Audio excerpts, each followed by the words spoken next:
A big win for Carolina today, first round of the ACC tournament for us.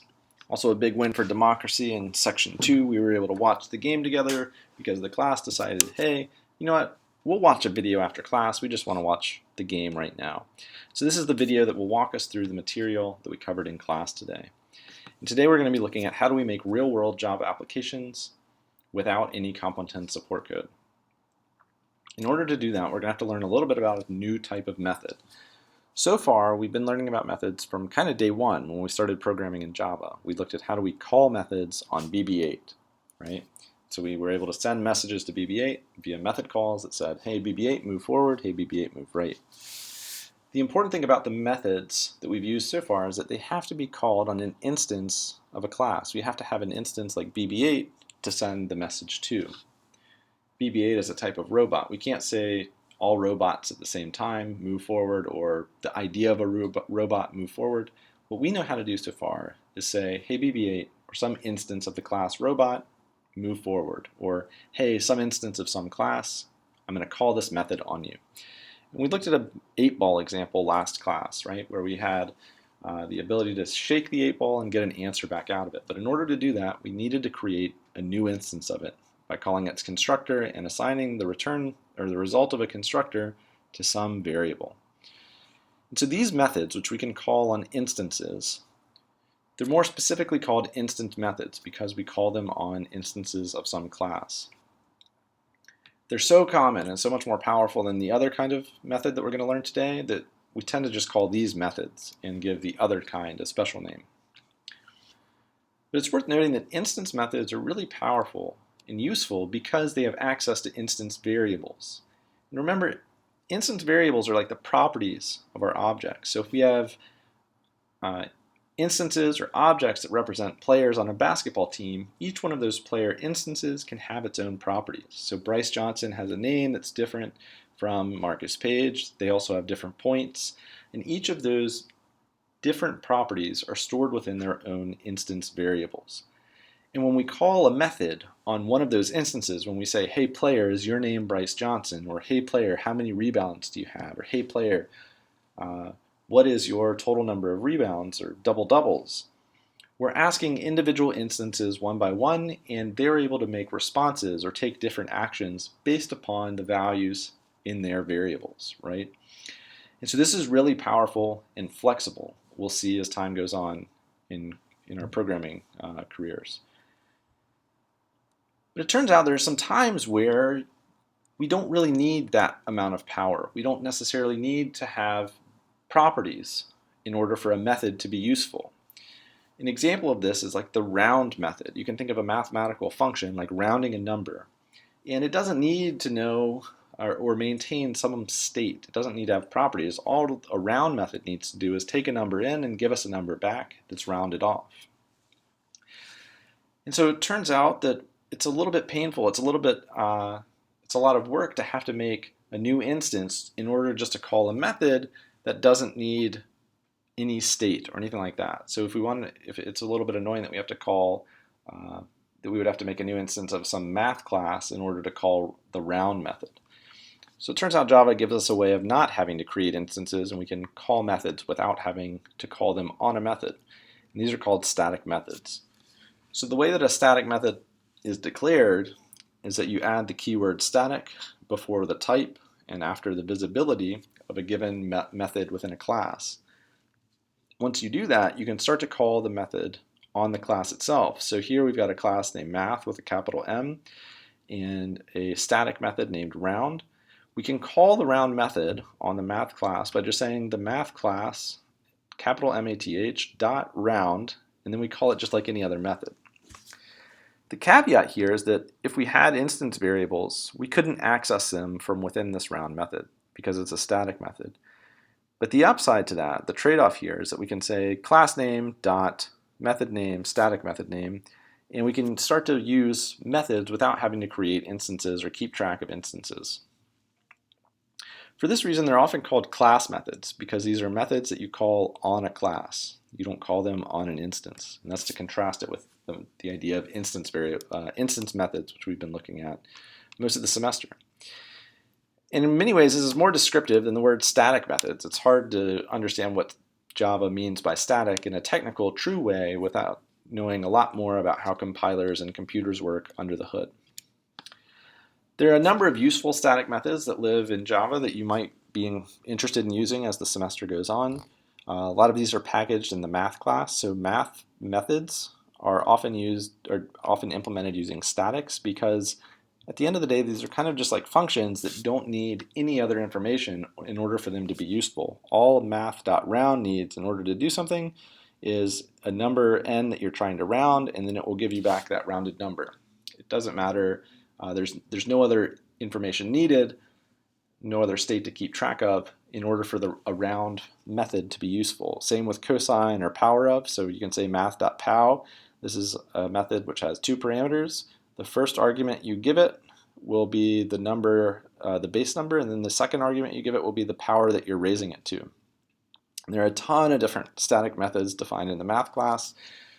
And because math is defined in java.lang, what we learned in the last lecture is that we can begin using math right away. We don't have to import math in order to use it. So if you ever want to write some code or an algorithm that needs mathematical capabilities, you're likely going to find the math class useful. And you'll use methods, you'll call them static methods in this way. And you may see more as the semester goes on. So the question is, when do we write static methods and why would we write them? So we won't really get practice writing static methods in Comp 110 outside of one specific exception to that rule. The reason why is because even though they're useful, it takes a lot of experience to really know when you would use this and why you would use this and where you would use this and what they're good for.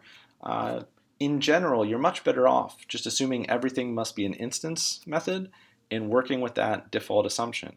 In fact, you can find yourself in a bad way if you try and use statics all over the place and you make your programs less flexible.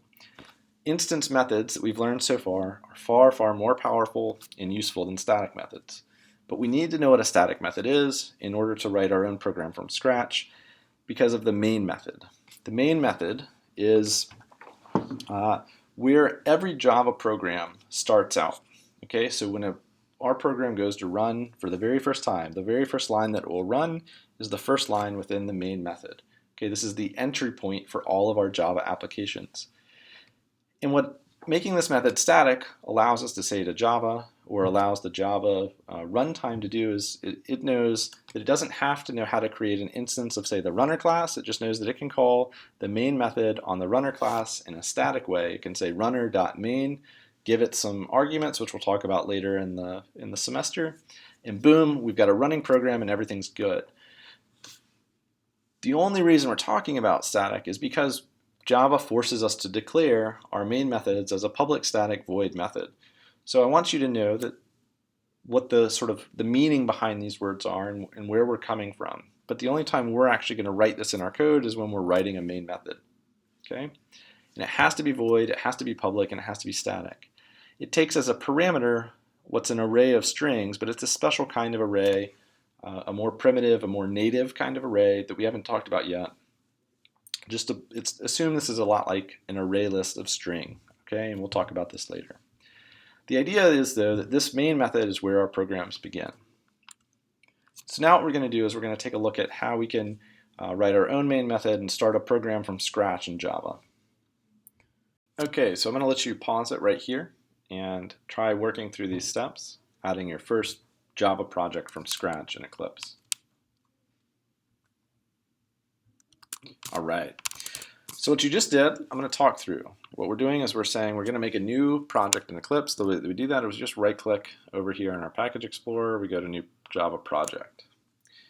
And then what we're going to select is a project name of Hello World Redux.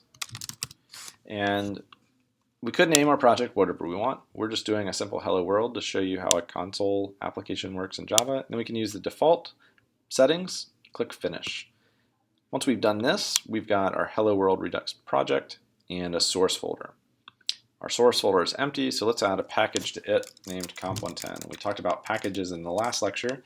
We know that this package actually goes one-to-one with our directory structure. So if I open this up on my hard drive, I'll see that what I've just done is created a folder within the source folder Our package name is comp110, and this all lives in the Java project that is set up in Eclipse. Now we can add a class to our package. So we right click on our package, we say new class, and I'm going to name this console app. Okay, so this is our first console application from scratch. We'll talk about what a console application is in just a second. The important thing to check here is this box that says, what method stubs would you like to create? We want to create a public static void method whose name is main, and its arguments or parameters are an array of strings named args. So we click finish, and here's our main method. It's ready to go. And just like I mentioned, this is where our program will begin running. So what we'll do is we'll simply print out hello world from the main method and save our file. All right, so now when we go to run this file, we should see down in the console that hello world gets printed. Sure enough, there it is. Hello world was printed to the console. So we've used the console, and we've seen the console when we've written system.out.println. When we're working within a main method like this, when we're not using JavaFX, which I'll talk about in a little bit, but when we're just writing a simple little Java program like this, these are called console applications because they run in your console or in your terminal. These are all we wrote last semester and in previous semesters in Comp 110. We didn't get any graphical user interfaces, we couldn't draw shapes or anything like that. All we could do is print out some text and read text back in. Just to give you a quick sense of how we would read text back in, I want to show you something called the scanner. So the scanner allows us to read keyboard input from the console. In order to use the scanner, we have to import java.util.scanner. And the scanner, its purpose is it will take in, like as I'm typing keys in, each of those keys will pass into a scanner instance, and then as soon as I hit enter, it will return to me the string of keys that I just wrote. So what we do is we set up a new scanner, we name it keyboard, and we initialize it to a new scanner. And the scanner constructor has an interesting parameter that we need to give it. So we need to use an argument that is the input of our system, or the input of our console here. And this is just called system.in. This is a magical little variable that is hard to explain otherwise. If you took Comp 110 last semester, you would be very used to seeing this. We don't really care about it that much this semester because applications like this aren't very typical in the real world. Now what we can do is say something like string response is assigned to the next string that is given to us by the keyboard. Okay, so this is saying, hey, allow the user to type in some more words in the console, and as soon as they press enter, take whatever they typed in and store it in response. And I'll just print out system.out.println the user input and then concatenate the response. Okay, so instead of saying hello world here, let's try what do you want? All right, and so I'll run this program. Our console app asks me what do I want. I'll say something like to win out this season, and knocked on wood. I press enter, and then our program continues on, and it prints out the user input to win out this season. If this program feels a little bit boring or silly to you, good news is we're not going to write any more like this semester. If we write another console app, it'll be for processing data, which is more their real purpose. But I just want you to know and have a sense of, for anyone that you know that took the class last semester, this is the only kind of programming we did. All you could do is print stuff out to the console or read input in, and we've changed quite a bit this semester. So the library we're going to use to build graphical user interfaces, or GUIs, which are sort of windowed applications, and this is a similar concept whether we're building apps that'll run on our computers or apps that would run on our phones, is a library called JavaFX. And so JavaFX is the most modern Java library for building user interfaces, and it's the successor to a library called Swing. This is standard Java. There's no Comp 110 support code. Anybody who has Java 8 installed has JavaFX ready to go. And so the apps that we're building, you can actually run on your machines or on a friend's machine as long as you have Java installed. No Eclipse is necessary. And so JavaFX is a really big library. It allows you to do 2D graphics, 3D graphics, forms, data input, animations, sounds. It's how I made the DJ Khaled application in our support code, and it's how our GUIs and our runners have worked all the way through this semester. We've been using JavaFX, and now we're going to learn how does it work under the hood, and we're going to build our own JavaFX application. And so what I'm going to do is I'm going to open up some stencil code that's in the Lecture16 folder. And so this stencil code is the JavaFX app, and what we're going to be doing is building a simple little graphical user interface to the My8Ball class that we set up last lecture in Lecture 15. All right, and so I want to remind you that this is plain old Java code. There's no Comp 110 magic support code behind the scenes here. This is a native application that's running without any Comp 110 support code. And kind of like we mentioned last lecture, we're going to see increasingly that we have to import a ton of different classes from all over the place in order to start building up our application. So every JavaFX application is going to extend this class application. And this is what just says this is an app that runs on our computer. We're going to see how we're going to talk through events. Events are things like mouse clicks and how we handle those. A scene is what fills a stage. A stage is what JavaFX calls a window. So when we go to run this, what JavaFX refers to as the stage is this window here that I'm dragging around. So this is the stage, and then within this window, JavaFX calls it a scene, and we're going to add things to our scene. Okay. Some other things that we're going to use are a vertical box, which is how we stack controls one on top of another. We'll see that there's a horizontal box as well. An alert is what's going to give us the ability to create a pop-up that alerts the user of their 8-ball response. And then finally, a label is kind of what you can think of as this right here. This think of your question, that's a label. So if we look at our code, we'll see that we've got an instance variable that's a vertical box called pane. I'll talk about this more later. Here we see our public static void main method. The main method is where our program begins. And pretty quickly, we call out to the static method launch of the application class. And so this is where we say, hey, JavaFX, do your thing to get going, to register the application with the operating system and start up. And then JavaFX will return control to us in what's called a start method. And so this is where our application starts when we're working with a JavaFX method, or sorry, a JavaFX application. And start is given a stage. Remember, the stage is the window. And so we can start playing with our window. In fact, if we set the title of our window to something else, like say Magic 8-ball demo, and we run this, we'll see that the title bar of our little window here has changed to be that string. And so this stage, again, is the window that we're working with. And there's a little helper method I'll talk through further down in our code that initializes the stage and gets it ready for use. We're setting up a label that has just the words think of your question in a string, and then we're adding it to the children of that pane. And so similar to how we added circles and rectangles to a shapes container, pane you can think of as a container. We just have one extra step in JavaFX that's adding a label or a child control to a pane is a matter of saying, hey, the children of pane, so the things that a pane has in it, add this label to it. And so this children of a pane is a property that is just a list of controls. And we'll see that a control is something like a label or a button or a drop-down or things like that.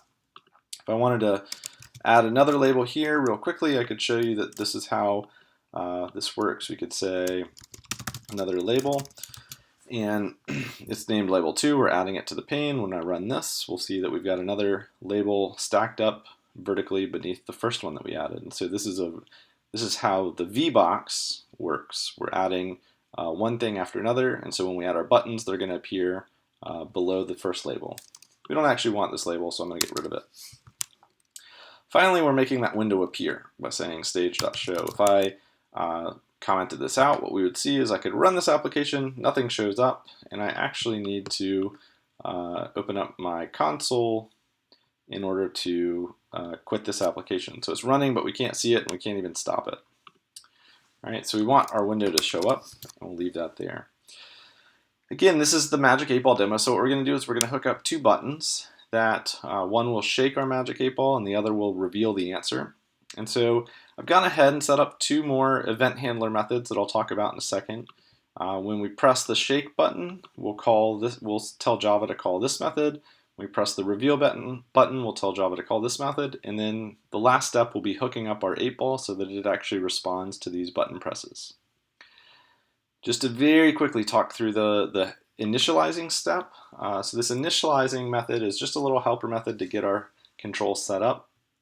We see that we're initializing pane to a new vertical box and giving it a padding. So what this padding is just kind of something to make it look a little less crappy. To be frank, like we're going to be making some kind of silly looking applications to start out with. But if I had a padding of 0 here, we'll see that there's just no margin around our text, and it looks even sillier, right? So this padding is just what's adding a little bit of spacing between our controls, okay? And this is just a local variable I set up and then used as an argument to the constructor of this vertical box. I'm going to leave it at 32. And we can see that we're setting up a scene. The scene takes a pane. This is kind of just a hoop that we have to jump through that's a little bit hard to explain. But the idea is every window needs to be filled with a scene. Every stage needs to be filled with a scene. And a scene needs something like a V-box or an H-box or some other type of pane which we will begin putting our controls into. Finally, we say, hey window, the scene that you're going to use is the one that we just set up.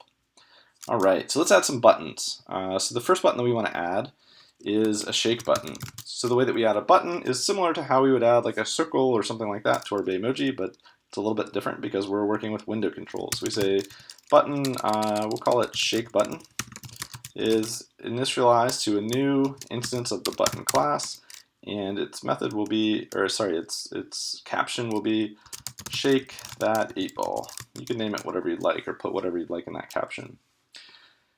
We see that button cannot be resolved to a type because we haven't imported it yet.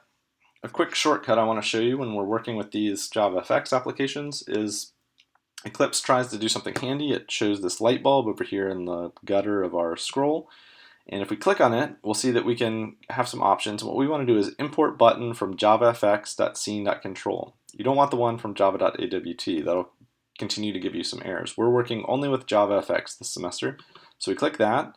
And what happened was Eclipse automatically, without us having to type it out or go figure out what package the button class was declared in, imported that for us.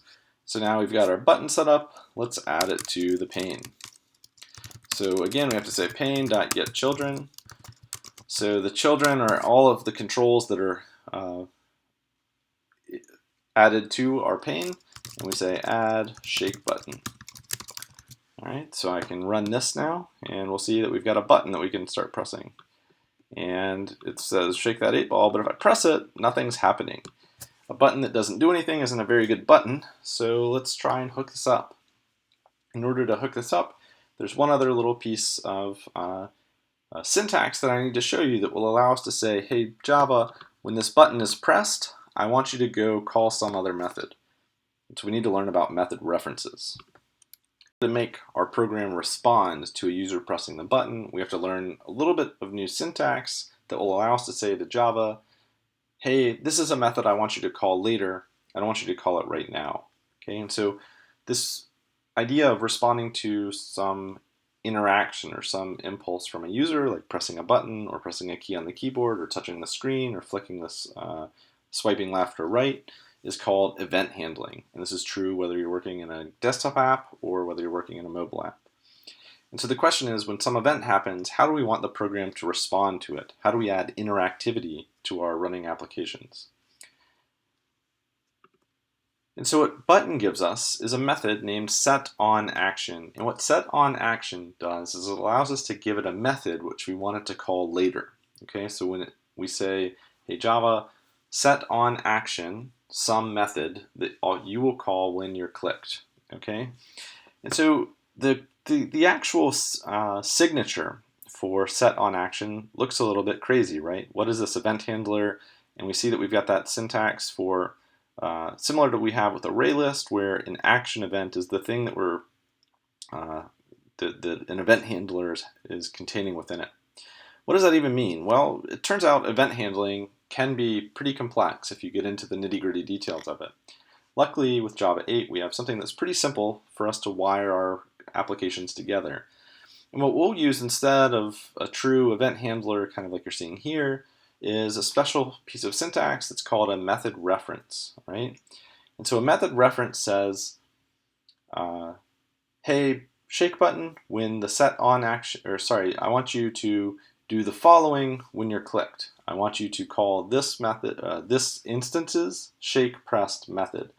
And notice that we have two semicolons here. We don't have a dot, and we're not actually using any parentheses here. There's no argument list. This is not a method call, this is a method reference. And so what we're saying is, hey Java, when some action happens, this is what I want you to do. I don't want you to do this right now, because if you did this right now, that would be a little bit crazy. We're setting up these, we're wiring up our application as soon as it starts running, even before it starts running, and then only once this button's pressed do I want you to go call this method that we're referring to. So again, this is a method reference, and it allows us to refer to a method and tell a button or some other control, hey, when something happens to you, this is what I want you to do. Okay, so this is just what a method reference is. Let's try adding one of these to our buttons. So we want this shake pressed method to be called when the shake button is pressed. So if we say, hey, shake button, I'm going to set your on action. So I'm going to set, I'm telling you that when you are pressed, this is what I want you to do. I want you to call my shake pressed method. And again, this is the method reference syntax. And so now every time we press the shake button, we should see that is what's printed out to console is the shake pressed method was called. So I'm going to run this, and I'm going to make sure that we can see our console here. So now we've got our console, and so what I'm going to do is I'm just going to start pressing this button, and notice that this is getting printed out into our console. And so we've wired this button up such that when it's pressed, this method is going to run. Okay, and we'll hook up our 8-ball in just a second. Let's go ahead and add our second button, which we'll call the reveal pressed method. So this is what the button we're going to press when we're ready to read out our answer of the 8-ball. So I'll add a reveal button. That is a new button whose caption is reveal answer. And the reveal button, we are going to wire it up such that when an action takes place on it, when it gets clicked, it is going to call this reveal pressed method.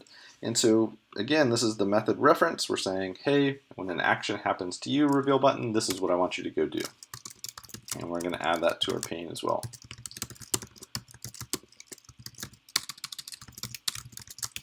And we'll notice that the reveal method, the reveal press method, is actually generating a pop-up. And this is what will make a pop-up window appear.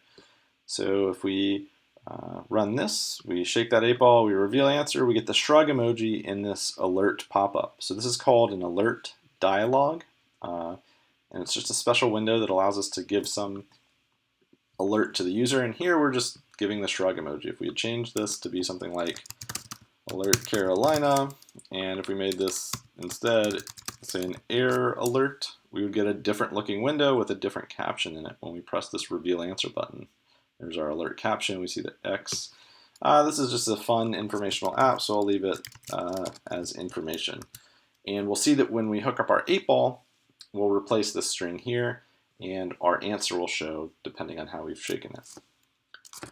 All right, so the next step is a hands-on, and what I would like for you to do is try pausing the video here and running through the steps on this slide.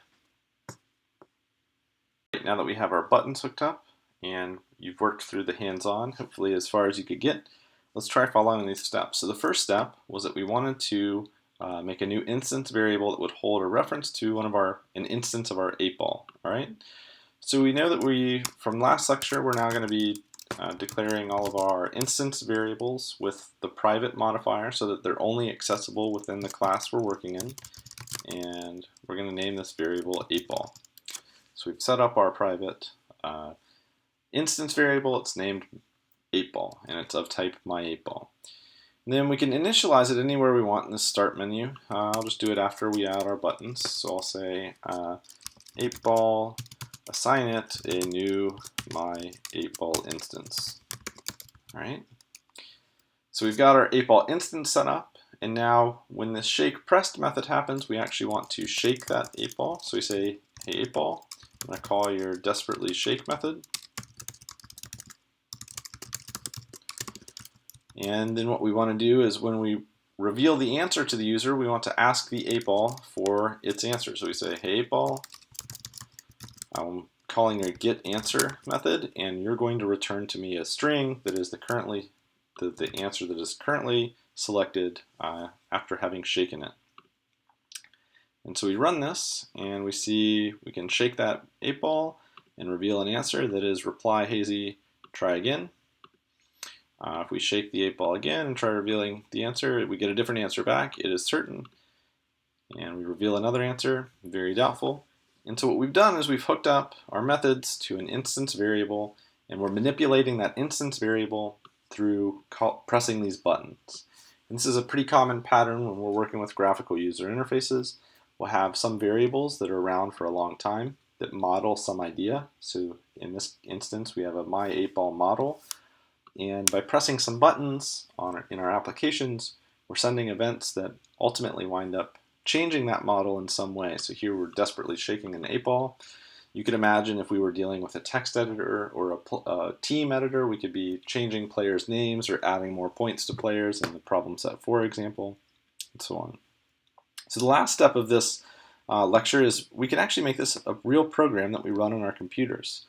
And what you can do is if you right-click on the lecture project and go to export, a window comes up, and instead of doing a jar file like we've done so far, what we want to try making is a runnable jar file. And this will allow us to create a jar file that we can double-click on from our desktop and actually run the program without having Eclipse open. And if you shared this jar file with a friend and made sure that they had Java 8 installed, it would run for them as well. So you can name this 8 ball, this jar file, whatever we like. I might call mine 8ball.jar. And what you need to do is be sure that you select the correct launch configuration. Yours might not have this 1 in parentheses here, but look for the lecture project and then the class name JavaFX app. You click finish, and what you'll have on your desktop or wherever you saved that jar file is a file that you can double click on and run this program outside of Eclipse. And it's pretty awesome because this is something we could never do last semester. We didn't get to this point last semester, and so it's cool that we're going to be writing our own self-standing desktop applications in Comp 110 this semester.